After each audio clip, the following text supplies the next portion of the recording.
Also, Really is. here's another question for you. And let me frame this up and get your reactions then. Sure.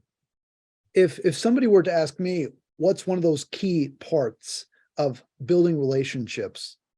I would say keeping in mind that every conversation happens at two levels. You have the content level, whatever it is we're talking about at the moment, who's coming to the meeting, when are we showing up at this event, or what's going to be happening next month on the project team. That's the content.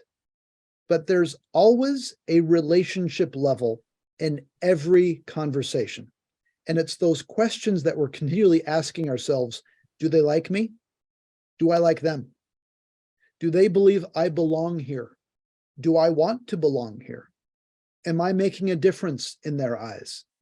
Do they want me to make a difference? Those are the deeper relationship aspects. Yeah. And I find whenever people repeat themselves a lot or need to get louder, that is usually a sign that we need to stop talking about the content and pause and start talking about the relationship. Because once the relationship is talked about and resolved, the content can move so much more quickly and more effectively. Peter, as you're hearing this, what reactions do you have in terms of your observations and how that impacts relationships? You hit the nail on the head. I mean, it really is. And it requires conscious effort to be able to monitor both of those during a conversation.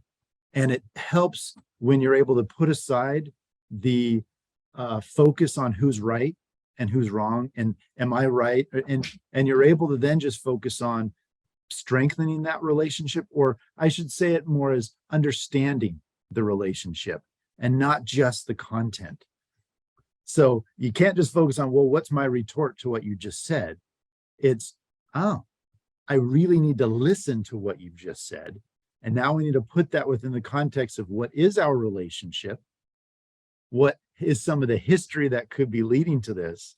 What are some of the needs you're doing? So it comes back to one of the gems that I love, and it's a problem well defined is a problem half solved. And a question well defined is a question half solved. And when you're having these interactions and they're asking questions, it's the clarification of where they're coming from at the content level. But then sometimes you need to dive down deeper at that relationship level to see what is really driving that question here.